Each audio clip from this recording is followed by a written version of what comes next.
The Democratic Party is a family. At the end of the day, this is a family matter. You know, Joe Biden's body may not be as strong as it used to be. His language skills may not be as sharp as it used to be. His heart is as big as ever. His heart is as big and as true and as strong. And this is the difference between a politician and a leader. He made a selfless decision, and people are heartbroken. Even people who are pushing for this to happen. It's kind of like when your grandpa, you got to take the keys, and everybody, you got to take his keys, you got to take his keys, you got to, and he's fighting and he's fighting, and everybody's so frustrated, and then you finally get the keys back, and then you just cry. Because this is somebody that you love. This is somebody that you care about. This is somebody who was there for you. This is somebody you wouldn't be here without him. And you had to take something from him. Now, this is not, look, this politics is politics, but this is a human moment for one of the great humans in America. This is a huge moment for him, for his family, for all of us who love him, for all of us who wanted him to get across the finish line. But if you're a young person watching this is leadership. This is patriotism. This is what it means to put the country first and put the party first and put the cause first. When your arm gets tired, you let somebody else finish pitching the game. That's what Joe Biden has done, and he's done that for all of us. And so I just want to say, I don't know who's going to be the VP, the non-VP. I don't know anything about politics. I just know that I love this man. I care about this man. It was painful every day to sit up here and talk about him like he's just some problem for the party. Wait till we get to the convention. You're going to see people crying, standing, screaming, cheering. He may not get a chance to talk for 10 minutes. We finally get a chance to put our arm around this guy. He did the right thing for this country. He did the right thing for this party. All of us are going to be in this situation someday, and I hope that we take a moment to honor this man and to love this man. I love Joe Biden. I appreciate what he's done, and a lot of people are heartbroken today. Even if it's the right thing, it's still just horrible.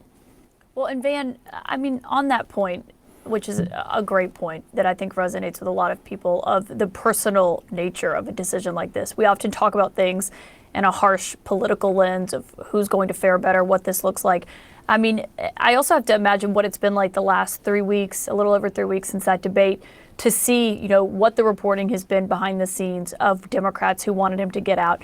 On Friday night, the reporting was that he was seething over, you know, seeing big allies of Pelosi come out and call on him to get out, even upset to a degree with his former running mate, President Obama. And just to see, you know, what he personally has witnessed and these calls from his longtime allies, people who certainly praise his legacy, but said, you know, it's time for this decision to be made. But have we all gone through this with our own family members? Like, yeah, he's hurt, he's pissed. A lot of us wouldn't have careers. I wouldn't have a career without Joe Biden. Joe Biden picked me out of the puppy pile. He's the person that everybody says you work for Barack Obama. No, I worked for Joe Biden when I was in the administration. I was on his middle class task force. You know, all of us have known that embrace. All of us have gotten those phone calls and those cards when bad things have happened to us. So, you know, that's a family. That's what it is. You know, he's hurt now. He feels let down. He feels that his friends turned on him. In the fullness of time, he'll recognize that it was done out of love and as loving a way as possible. But at the end of the day, some people, and I don't want to mention any names and ruin this day, but some people will back their leader no matter what. Some people, they don't care how many people this man has hurt and how many laws he's broken, no matter how many bad things he's done, that's our leader, we're going to back him no matter what. But this party is not like that. This is not a cult. This is a political organization. And we believe in these principles. And if somebody is sick, if somebody can't do it, there's no shame in that. There's nothing wrong with that. If somebody can't do it, that's okay. And what you see with a Joe Biden, yeah, everything was falling apart around him, but he could have stuck it out. There were people in this party who wanted him to stick it out. There are people in this party right now who are mad that he didn't stick it out. Don't act like it was all on one side. It wasn't about the donors. It was about, could this man hold together all of us anymore? And when he realized he couldn't, he did the right thing and he passed the baton. That is leadership. Pelosi did the same thing with Hakeem Jeffries. That's leadership. That's responsibility. That's what America's supposed to be about. I love Joe Biden. You have people on both sides of the fight in the party who are crying right now, who can't believe it right now. This is not a normal time, y'all. This isn't just politics. This is a moment in time to honor someone who for 50 years put this country first and sacrificed and sacrificed and sacrificed and sacrificed and sacrificed. And today, he's sacrificed again. That's Joe Biden. I love Joe Biden. This country should get around Joe Biden and help our president through these last few months.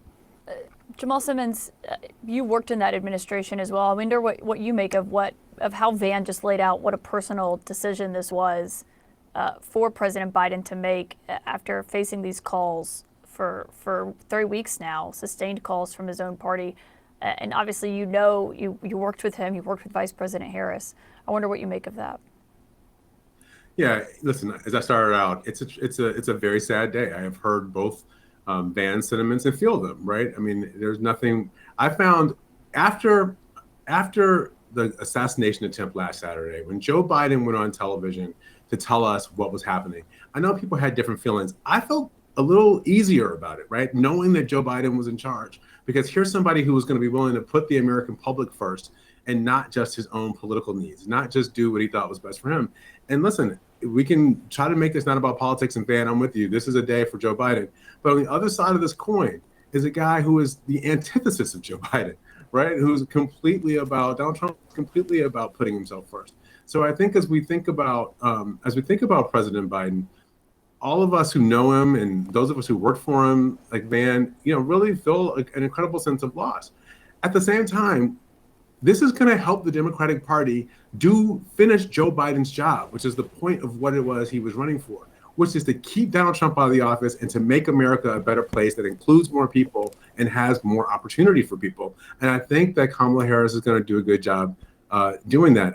Let me just say this about her. I worked with her every single day. I met with her every single day. I talked to her on the phone just about every single day when I was there. This is a woman who has great public values. She knows what she's in the game fighting for. She's fighting for people who are being left behind, people who are being left out. She's been a prosecutor her whole life. I think that she is uniquely built for a moment. We've got a candidate who's got 34, felony convictions to go out and prosecute him every day. She's somebody who I think has an incredible ability to go out and inspire people and to get them excited about her. I remember seeing little girls, one of the reasons I went to work for the vice president was because I have a daughter.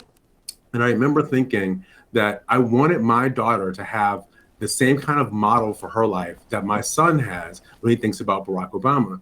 And I remember seeing little girls grab her by the hand and look at her like she's Superwoman, like she's Wonder Woman. I remember seeing older women who many of them didn't agree with her politically. They grab her by the hand and they have tears in their eyes and they'd say, "I never thought I'd see the day that a woman would serve in the White House." Those are the kinds of cases that I think as we go forward in this, what will become the next political campaign, I think we will see the kind of energy that and emotion that we're talking about today. We'll see those out of a lot of Americans.